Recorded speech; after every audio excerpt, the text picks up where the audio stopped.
Hello, everyone, and welcome. We appreciate you being with us tonight. This webinar is called Not Talking Yet, and it is designed for parents of young children who may be considering AAC or just getting started on their AAC journey. My name is Kim Gallant, and I will be your presenter tonight. I am an early childhood special educator and a speech-language pathologist, and I work for Saltillo in their training and implementation department. My colleague, Lisa Tim, is also on tonight, and she'll be helping with your questions as we get started. So again, this webinar is intended for parents of young children. It's presented at a beginning level for families who are just starting out on their AAC journey. I see that we also have some professionals listening in, and you're welcome. But just know that ASHA CEUs are not offered for this session as it is intended for families. Tonight we'll be talking about why we use AAC to promote language and the basics that anyone who's using AAC should know. If you already have an AAC app or a device or are looking for help to use that, you might find it helpful to attend one of our webinars that are specific for your app or device. If you need help with that, type your questions into the chat box and Lisa will get some information to you about that. Okay, so let's get started. So first, a few housekeeping items just so that we know what we're doing here. Your control panel will look like one of these that are pictured here. In the desktop version, you can shrink and expand the control panel by using the orange arrow up at the top. Everyone is muted for the presentation to decrease background noise and feedback. You'll find materials for this session in the materials section of the control panel. And if you'll just click on that little plus sign, you'll see those and you can download those there. You will also get the handouts in a follow-up email about an hour after our presentation. Please use the chat window again if you have any questions or need help with anything. I will pause a couple of times during the presentation and then again at the end to answer your questions, and Lisa will be monitoring those throughout. Okay, so our objectives tonight, we're going to talk about three main topics: the who, what, why, and when of AAC. We're going to go over 5 fundamental skills for teaching AAC. And then we're going to talk about how to determine next steps. Where do I go from here? So to get started, I'd like to launch our first poll, Lisa. I'd like you to select the age range of your child so that we can see who we're representing tonight. Is your child under 3 years of age, 4 to 5 years of age, 6 to 8 years of age, or other? If you just answer the poll so we can see who's here. Okay, so it looks like at this point about half of you have a child 3 or under, and a couple 6 to 8 year olds, and then some others. If you're an other, if you would type it in. If you're a professional, that's fine. If your child is older, if you would just type in an age so that we get an idea about who we're talking to tonight, that would be great. Appreciate that. So I just wanted to get started at the beginning. We'll begin with a little information about what AAC is and why we use it. So AAC stands for augmentative and alternative communication. And the word augment means to supplement, enhance, or extend. And alternative is a substitution or a replacement. So AAC refers to any communication other than speech that can help people who don't use their verbal speech to communicate, whether that's sounds, pointing, reaching, smiling, crying. All of those are alternative communication. Also writing. There are lots of different ways that we communicate. For some, AAC is a bridge, something to use until they have enough speech to no longer need AAC. For others, AAC will be a long-term tool in their communication toolbox. So, and it's kind of difficult in the beginning to know which of those your child may be. So we'll talk about that a little bit more as we get going too. Okay, so why do we use AAC to communicate? Well, we all use words to communicate, but we also smile and point. We look at the person we're talking to and we look away. We use our hands to wave or reach. We vocalize things like uh-huh or hmm. Have you ever looked at someone in a meeting and used your facial expression to say, I'm bored? This is all communication, and it's pretty easy to interpret. Some children use key signs as well to communicate. But as we learn to communicate, most of us use speech as our primary modality, and the other modalities simply supplement that speech. But if you don't have speech because of sensory processing difficulties, cognitive difficulties, delays, or difficulty coordinating your movements, we need to provide more input to learn to both understand and then produce communication. So AAC provides some additional sensory input that may help individuals learn. In AAC, we use three primary modalities. We use visual input, so we use pictures or symbols versus just the auditory signal.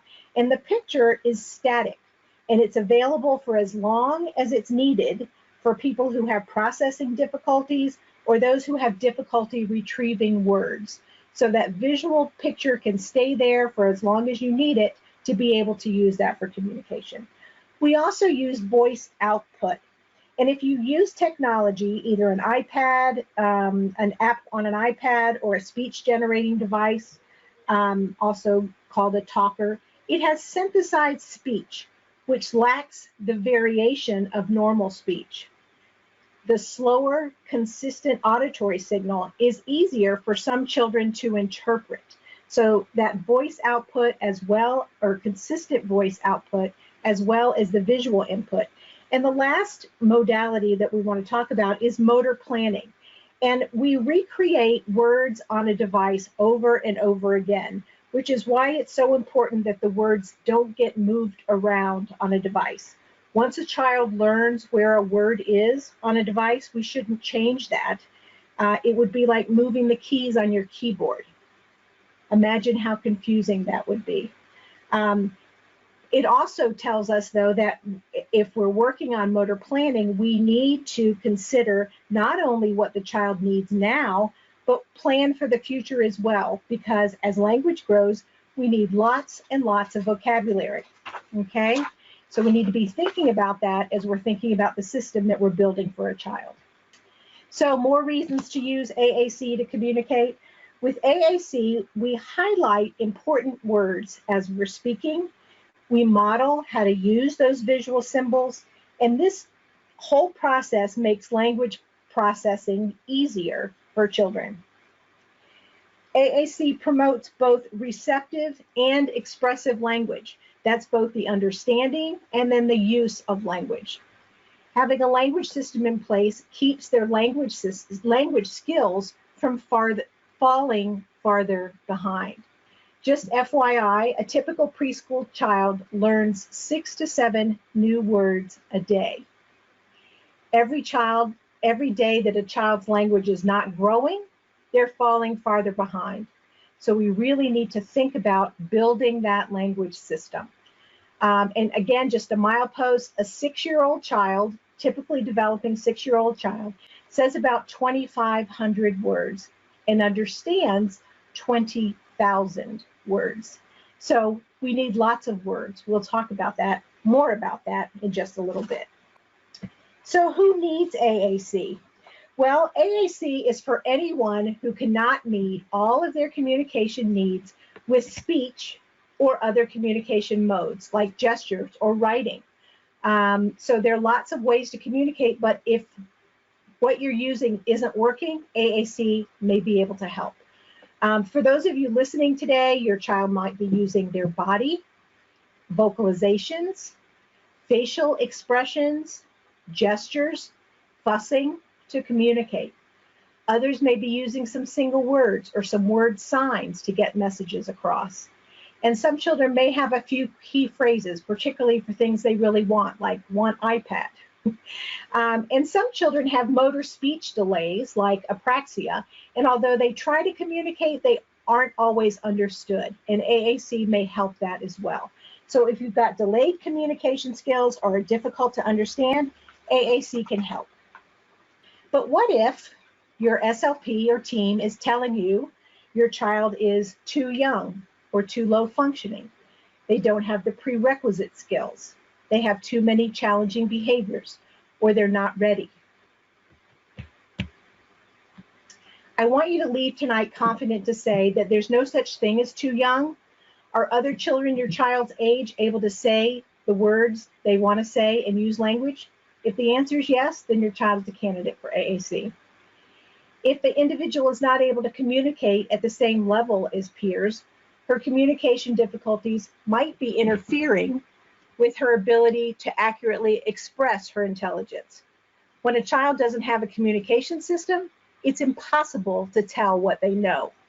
Children with cognitive delays are capable of learning and benefiting from AAC. And there are no prerequisite skills. This is not a hierarchy where we have to have certain skills in place before we can introduce AAC. And I can tell you from my experience that kids surprise us every day. Challenging behaviors, those are proof that somebody needs better communication system rather than a reason not to provide one. With a communication system, behaviors may decrease, but without one, they almost certainly will not. And for the child is not ready, making children prove themselves before they're giving access to a comprehensive communication system is very outdated thinking. None of these are reasons not to provide access to AAC. We communicate for many, many reasons, but the main reason we communicate is to connect with other people. Everyone deserves access. Just one thing on challenging behavior, because this is something that comes up pretty regularly. For the most part, I think we've gotten better at acknowledging that when children hit, flop to the ground, throw things, there's a reason for their behavior, and many times their behavior is a means of communication. But by providing children with the ability to communicate about what's going on within them, what they want, what they need, we're empowering them to get support from us. There may be other things that we need to teach them in order to help them manage their behavior. We may need to reduce overwhelming noise or chaos. We need to teach the child to ask for breaks, or we may use visual supports and schedules to help the child to know what's next. But functional communication goes a long way toward helping a child express their thoughts and feelings. Think how frustrated you would be if you had no way to say what was happening to you. You couldn't say, I don't like that. I don't want that. I want to do it again. I'm overwhelmed. I don't want to go. If you couldn't say anything and things were just kind of done to you, it can be very, very frustrating and lead to challenging behaviors. So, Lisa, I'm going to ask you to launch the second poll and ask you to please select the statement that best represents you and where you are on your AAC journey. And again, if you answer other, please type in the chat window so we know where you are. Okay, so it looks like 67% of you, your child is using some form of, 75% your child is using some form of AAC now, and 25% of you are other. I'm not sure what that means. I'm guessing it might be that you're a professional. So we don't have anyone that's just kind of exploring or that someone has recommended it, so you're already familiar somewhat with AAC. When should I get started with AAC? Well, the earlier AAC is incorporated, the greater potential for improving a child's outcomes. Every child has the right to communicate right now. Parents often worry that using AAC will get in the way of natural speech, but we have the science that tells us that early implementation of AAC can actually help in the development of natural speech and language. Let's take a quick look at some of the research. So, what about speech? Well, research findings about natural speech and AAC tell us that AAC can promote natural speech and language. It can increase vocabulary for children 3 years and younger. That was one of the studies. AAC use with preschool children has been associated with increased use of multi-word utterances and the development of grammar. And AAC can lead to increases in receptive vocabulary in young children, what they understand. Just remember that talking is much more efficient than using any form of AAC. If a child can speak and be understood, they'll do that, and the AAC will fade away when they no longer need it. 94%. In two recent studies that reviewed previously published research focused on speech production before, during, or after AAC use, the researchers found that in 94% of the studies, individuals showed increases in speech production. 6% of the studies reported that the individuals stayed the same, but none reported a decline in speech production. This is probably the #1 reason parents are reluctant to start using AAC, but AAC does not impede speech development, and speech can be part of someone's AAC communication system. So let's go back to our initial slide on the nighttime routine. So if you have not yet done this, if you could just write down 5 things that you say to your child during the bedtime routine. What are 5 things that you might say to them during the bath routine? Or let's put your PJs on. Which book do you want to read? Just the things that you might say during your routine. Someone wrote in to me, did you brush your teeth? Do you need help? Pick out books, lights out, good night, and I love you. Okay, so you don't have to write them into me. You can just write them yourselves, but I'd like for you to get ready to use those in our next activity. So here we go. Let's use this communication board to say the things that you wrote down. So look at this communication board and say the 5 sentences that you wrote down that you want to say to your child. It's a little tough, huh? What messages were you able to communicate? Maybe use the bathroom. I want to read a book. The rest of it probably doesn't apply. This is the kind of communication boards we used to offer to children. It seemed like a good idea as a way to request things they wanted, but communication is so much more than just asking for things. And we use communication for a variety of purposes, which you probably noticed when you wrote your sentences down. So let's take a look and try it again with a different board. All right, so let's take a look at this board. On first glance, this looks a little overwhelming, but what I'd like for you to do is poke around a little bit and see what you can say of the 5 messages that you wrote down. How many of those are represented here? Okay, Courtney says this was a lot better. When people see this, they often say, oh my gosh, there's so many words, it's overwhelming. But once you learn where the words are, you have more words available to get your message across, even if you can't say every word. So you might say, it's time for bed. Come take a bath. Turn on the water. You want more water? It feels good. Want bubbles? Help me open it. Bath is finished.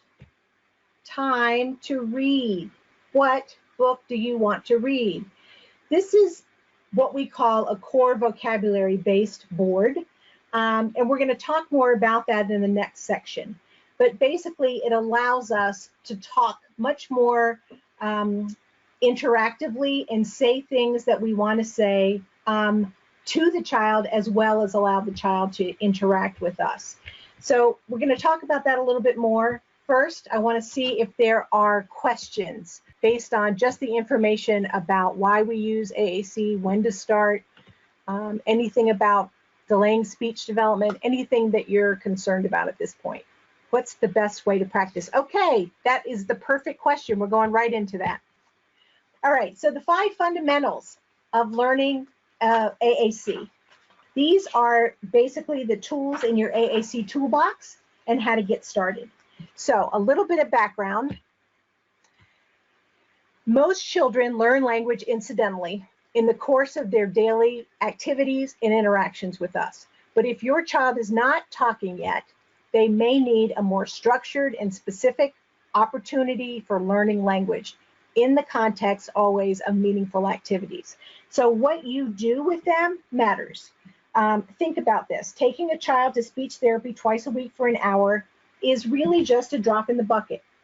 What they need is a way to learn to use language all day, every day, during meaningful activities. Speech therapy can certainly help, particularly if the therapist works with you to help you understand how to facilitate language and how to model language during your daily activities. But if you want your child to learn to use AAC, you have to learn to use AAC. So we're going to talk a little bit about what happens. So first of all, and I mentioned this before, we need a robust communication system. And what we mean by that is we need one that allows children to construct grammatically correct and spontaneous sentences. Remember that first board that we looked at, the I want board? You can't say what you want to say. It's very limiting. When you can only say 10 things, it doesn't provide opportunities to say all the things that you want to say. What are the characteristics of a robust language system? Basically that we need lots of words. And the current thinking is we need at least 300 core words. And we'll talk about that on the next slide. At some point, some of you may be thrilled if your child could ask for a cracker or some juice. But we want children to be able to use language for a variety of purposes. To tell grandma that they got new shoes. To tell dad they learned to ride a bike today. We want them to be able to ask and answer questions like, can I play Nintendo? What can I have for a snack? And we want them to be able to tell you that their throat hurts, or they're feeling sad, or upset, or excited. All of those things are part of communication, not just requesting things that we want or need. What is core vocabulary? So most of you may be familiar with this, but depending on who you read, somewhere between 250 and 400 words. These words make up 80% of the words that we use in our daily conversations. They're mostly pronouns like I, you, she, we. Action words like come, see, like, want, watch, and then describing words, happy, sad, mad, and lots of other words. Fringe are the other words that are more context specific. They're mostly nouns, and there are thousands of them. Words like train and book and birthday, movie, dinosaur. These are all used in a very specific context. So we might talk about a lion at the zoo, but then we might not say lion again for years, okay? So if you have a child who is all about dinosaurs, then dinosaur is a very important fringe word, and we need to make sure that your child has easy access to the word dinosaur. They also need access to names of family members and pets, favorite characters like Daniel Tiger or Cookie Monster, favorite foods. They want goldfish, yogurt, those kinds of things. They need access to those important fringe words that are personal for them. So they should have easy access to that and those words. And we customize our vocabularies to make sure that those words are there and easily accessible for kids. Other things that personalize the device are matching the voice to the age and the gender of the learner, having favorite words available, and then adjusting the settings to maximize access and learning. And there are lots of different things that can be done, whether it's making the words get bigger, outlining the words. There are lots of different things that can happen, but you'll need to kind of get more information about that in our device trainings that are on our website. And there are links to those in the resources on your handout. The second skill is to respond to all messages. We want interactions because interactions lead to communication. We want kids to take turns in back and forth interactions. If they give us a word, terrific, but we celebrate and respond to every kind of communication. Looking, reaching, smiling, pushing away, pointing, changing their body posture, crying, waving, pouting. Those are all communication, and our job is to interpret those messages and to respond to them. Because over time, kids learn to communicate more conventionally, and that makes them easier to understand. So here's an example. Your child reaches for a bag of chips. If you understand the message, you accept it and respond to it. You can show the child how to say it on a device. Say something like, I see you reaching. You want, and press want, chips. Or you can respond to the message using the device. Your child says want, and you say, you want chips. I'm hungry too.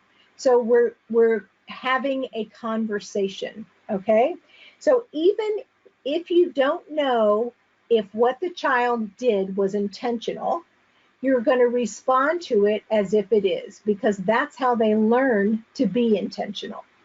So let's say your child makes a noise. You aren't sure if he meant it, and you're not sure what he's communicating. Make your best guess and look for a response. So he's looking at the TV. Do you see the man dancing?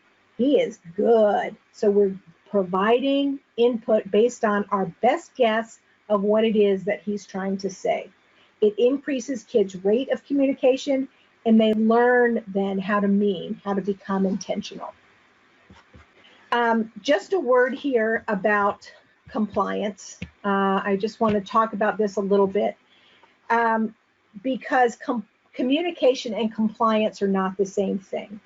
So communication means that I say what I want to say, when I want to say it, and to whom I want to say it. Compliance is I am doing something that you want me to do, and you're calling it communication. So we need to show the child how to use the device during everyday activities. That's the modeling part. We're going to talk more about that. We need to provide or create opportunities to communicate, and we need to interact with them in ways that are fun and meaningful to the child. Whatever it is that your child loves to do, that's what we want to do. Compliance activities do not increase communication. Things like saying press go, or taking your child's hand and making the child press go. Saying show me on your talker, even when you understood the message. The child says no and you say show me on your talker. That's compliance, not communication, okay? Using the device to test the child. Show me stop, show me come, show me like, okay? What color is this? Those are testing questions, and they tend to stop communication in its tracks. So I implore you to keep it fun, keep it real, and have a good time. Interact, okay, rather than test. Okay, I am seeing a couple of questions that I want to respond to, so let me go back and make sure that I don't get too far ahead of my say. Do kids have to be taught full sentences in AAC? We feel phrases are acceptable for beginning use. They absolutely are. Think about the way that typical kids learn. They start with single words. They start putting two words together. Then they build phrases and sentences. That we're going to use that typical developmental model. So absolutely. Family is struggling with people wanting the AAC word order needing to be grammatically correct. We are trying to model good language for kids, but we're modeling a step ahead, okay? So we're not modeling preamble to the Constitution. We are modeling, if your child is at a single word, we're modeling 2. If they're at 2, we're modeling 3, 4. If they have phrases together, then we may model short sentences.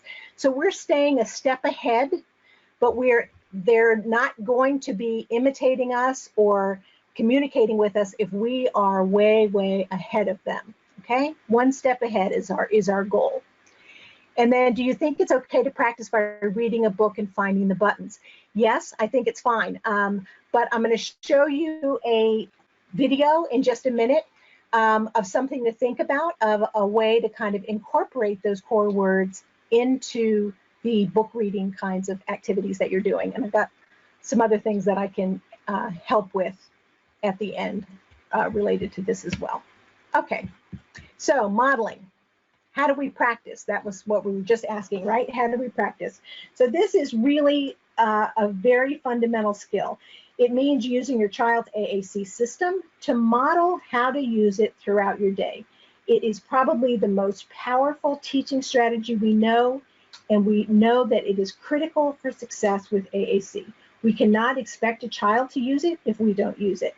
So I want to share this little 2-minute video with you that illustrates why modeling, also called aided language stimulation or aided language input, is so important. We're going to watch this, I hope. Okay, the link for that video is in your handout. I don't know why it's not playing. I'll see if I can get it to go in a little bit. But it's about modeling. It's about why we model and how we model. So let's start with how do you model. We're going to start with single words. And here's the reason. We are oftentimes learning this language system along with the child. And it's really important that we know the vocabulary and where to find the vocabulary. So my suggestion to families is usually start with 5 target words. Those are the words that we're going to teach. And to choose different colors, because the different colors on the buttons represent different parts of speech. So we can't say I, you, right, or I, it. We have to say I eat, or I hurt, or I feel. So we need to be able to put those parts of speech together. So I encourage you to try to use a variety of words because it really helps build using language for a variety of different purposes. So in this example, I've chosen I, see, like, read, and finish. Okay, so here are 5 words that I've chosen kind of randomly, but not necessarily randomly, because I also want you to target an activity. So think about an activity that happens every day, something that the child enjoys, that you enjoy, and the words that you choose should be able to be easily incorporated into the activity. Now, most of the words on this front page are easily incorporated into most activities. That's why they're core words. But things like, for example, eat or drink are probably more used during snack or meal time. So think about that as you're doing it. And watch, for example. We can watch a lot of things, but we also often talk about watching a movie or watching TV, that kind of thing. So think about that as you're choosing the words. In this modeling, what we're doing is we're not expecting the child to do anything. Okay, we're modeling, we're showing the child how to use the device, and really all we want the child to do is to look. So if the child is not paying any attention to you, we can do some things to draw the child's attention to the board or device or app, whatever we're using. Things like using a mini flashlight, for example, or we can hold the point on the word that we're modeling until we get the child looking. We can move the device or the board into the child's line of vision.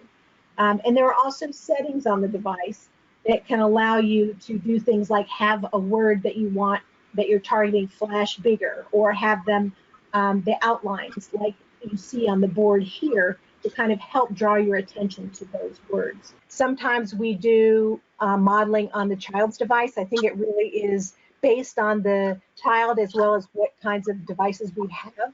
If the kids are reluctant to let you mess with their device, there are things that we can do. We can either have an app on an iPad that's, you know, the same language system that they're using. We can use low-tech devices to model for them. So there are lots of ways to do that if the child does not want you messing with their device, and sometimes that happens. More on modeling. Once you've learned the 5 words, target 5 more and target a new activity. The thing that's important here is we don't wait for the child to learn those 5 words before we add more. So we speak to a baby for a year and they're taking all of that in, and we're not expecting anything from them. But we have to keep building that vocabulary, and we are building receptive language, even if they are not yet speaking those words. So we need to continue and have a process for building language and continuing to target new words and teaching the child what these words mean and using them in our everyday activities. So keep building and keep learning. And then continue to build, learn new words, add new activities. You're learning the new language of AAC, so we need to keep learning and keep modeling. Think of it as if you were trying to learn Chinese. You are going to learn that easier when the people around you are using that language. And that's the same thing for kids. They need to see us using it. They need to hear new words and learn new words in real activities. To be able to use them successfully. And every child is different. Some children may learn new words every week. Some children, it may take months and months to get a word or two. But we just keep repeating. We keep using those words in a variety of different kinds of ways so they learn how to use those vocabulary words appropriately. And we just keep building. And again, what I said earlier, stay one step ahead. When your child says single words, then you start modeling 2-word phrases. So you're just kind of building with them. So as we're learning, they're learning. I want to show you this video so much. I'll make sure you have the link for that video. I think it's in the handout already, but if not, I'll make sure to post that, because that is a mom who is teaching her child a single word, you. She does a really nice job of modeling the word. During the book reading, I think she was reading Polar Bear, what do you hear? And she does a really nice job. She models the word on every page. And after the child, they do it together a few times, she stops and just waits, and the child points to or presses the U. She points to the button and he presses U. They do that a few times, and he participates, and by the end of the activity, he's saying the word you at the appropriate time when she pauses during the activity. So just it's a great opportunity to show how we're working and focusing on just one word and learning how to use that word appropriately in that activity. And then we're going to use the same word in a different activity after we get that down. So just kind of keep building. Okay, so the next skill in your box is observing the child, talking about what the child's interested in. Whatever the child is interested in, shift your focus to what they're interested in, follow their lead. When we do this, the child will be engaged and motivated. So we try to join them in whatever they're doing, whatever they're looking at, whatever they're playing with. You're sitting on the couch with the child and he's lining up action figures along the back of the couch. What do? Well, we're going to join in. We're going to try to take a turn. We're going to put one up there and say, put it up, your turn, put it up, my turn, and create a space for the child to do something. So we're creating a back and forth routine with the same words over and over, and then we're going to pause and give the child an opportunity to fill in a word. So watching and seeing whatever he's interested in is the thing that is going to keep them engaged and keep them motivated. So watch, observe, pay attention, and join in. And the 5th strategy is learn to wait. When interacting with a child, we need to wait for them to initiate or take a turn. We need to create space for the child to do something. I think one of the things that happens over time when kids are not talking is we tend to kind of gradually adjust our expectations of the interaction so that we're no longer really expecting a response. So we're saying, well, he doesn't really say anything. I'm not going to create a space for that to happen. So that's what we want to do, is we want to make sure that we are looking expectantly and saying to him through our body language, I'm listening, I'm waiting for you, and creating a space for them to take a turn or initiate an interaction or tell us something, okay? So again, every child is different, and it's going to take some longer to learn, especially in the beginning if they don't quite understand yet how to interact. But we keep at it, especially if it's something the child enjoys. Have fun with it. Be the fun. The words will come. And just to review these 5 fundamentals, I just want to have lots of words available. Focus on core words with the important fringe words for your child.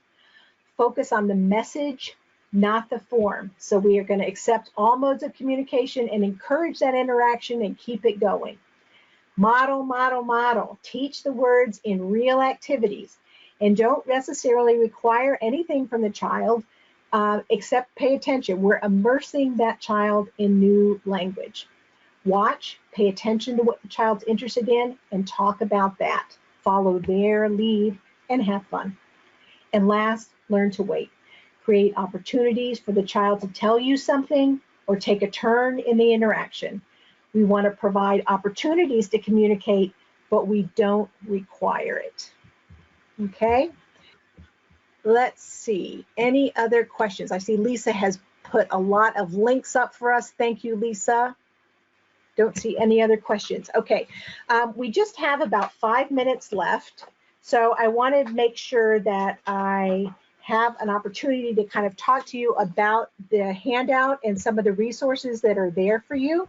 If you'll take a look, the handout, that the first handout really just kind of is an overview of the information that we talked about tonight, but the second one is about resources and next steps. So I just kind of set this up as if you need more information about AAC, one of the places to go would be the Explore AAC website that Saltillo has put together.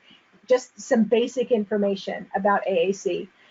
If you want to see young children using AAC and hear their stories, there's a couple of resources there. Maya Finds Her Voice and Brady from AAC to Speech, and it kind of looks at these children and kind of takes you through the process of how they have used AAC. I want to hear from parents of young children using AAC. One of these, the first one, an open letter to parents of children with speech delays, is actually the mother of Maya, from the previous one, who started out just as a parent of AAC. She has gone back to school and is now a speech language pathologist and working on her PhD. But she talks about the importance of getting started with AAC early and how it has helped Maya develop her language both receptively and expressively. So there's some other things. There's also one about a verbal child with apraxia, so using it with a child with motor speech delays and how that can be helpful as well. Modeling, so the Powtoons video from the webinar is on here, and there's another one, a teacher actually modeling in a classroom. Lily Gets New Words. It's a great example of how to communicate in real activities about things that are interesting to the child while modeling using AAC. If you need information about personalizing your child's language system, we have lots of webinars to do that, and also Saltillo consultants. You can find all of that information on our website.